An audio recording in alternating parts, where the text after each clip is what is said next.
Hello, everybody. Well, hello, Shane. Uh, done a lot of thinking. I'm always thinking. Everybody has their theories. I try to stay away from them. Just so much in this case never makes any sense.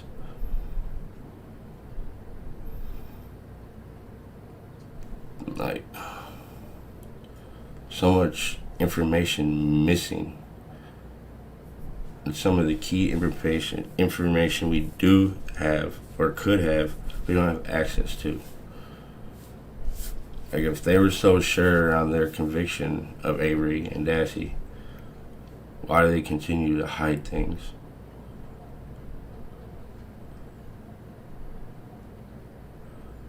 I know this isn't the end of the road for Stephen.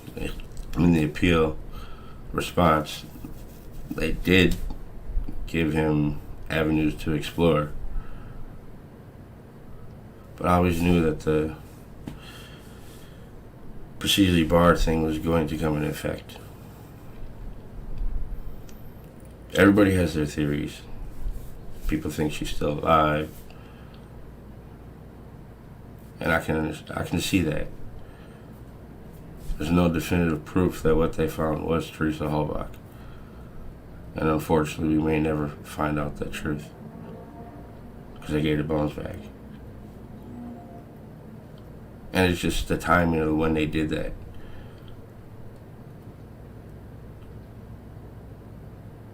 It's just a shame that when Stephen did go for his first appeal, he didn't have a lawyer. He tried doing it all by himself. For the most part, he did the best he could.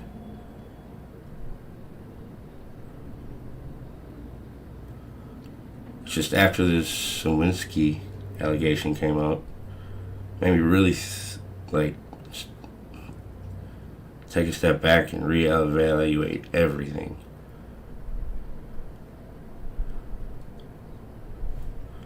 It's just step back.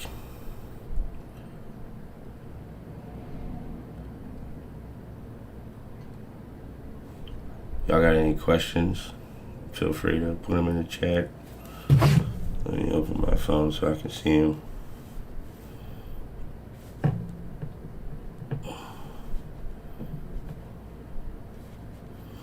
I was hoping for a better outcome. I was hoping they'd send it back to the circuit court and grant the evidentiary hearing that his donor was trying to get. They only gave her access to a certain few things, and then when she started asking for access to everything, then it became a problem. The prosecution has misled the defense from day one. Just the whole situation up until the March 1st interrogation, how they threw Stephen in the hole. And the whole time he's telling Barb, get your boys lawyers, don't have them talk to the cops. And then Brendan Dassey's interviews from the high school and at True Rivers PD, Uyghur asked him one question: what happened on the 31st? And he spills out a whole story off of one question. It's like, definitely was told what to say. And that's why they took him so many times. Fox Hills, they finally got it into him, what he needed to say and how to say it. It's just a shame that the jury did not get to see the whole interrogation of Brendan Dassey from beginning to end. I've watched that more times than I needed to. I've gone over tons of this stuff more times than I needed to. But I always felt there's something there that was missing. And truth be told, it's everything that they're hiding. The interviews, reports.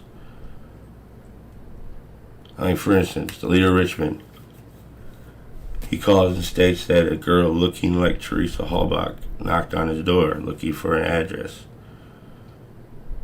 When DCI comes to talk to him, Now it's a redheaded girl, and he knows where she was looking for. And they go talk to the spring tubes. And all them DCI reports, we get a rendition of what took place.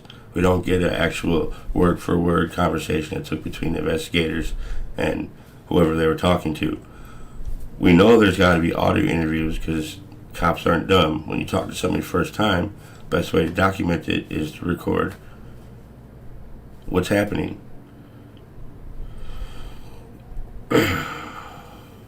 After the Sawinski stuff came out, it made me think, I don't know, we may never, ever know what happened.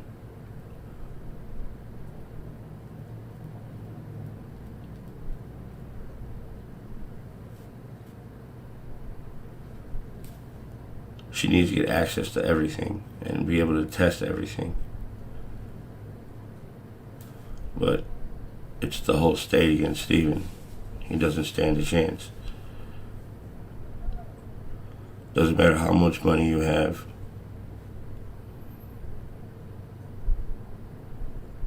There's still people in place that would keep this from coming to light.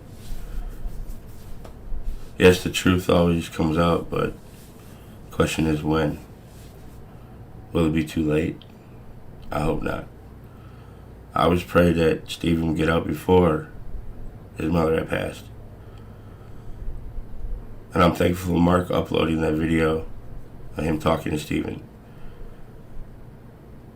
He's a very strong individual. And my respect goes to him more than anybody. I couldn't imagine being ripped from your family 2 days after your twin sons are born. You never got to see him grow up. Even when he got out, didn't have a relationship with him. I couldn't imagine that. But then I can, because I know how it is to not be with your kids.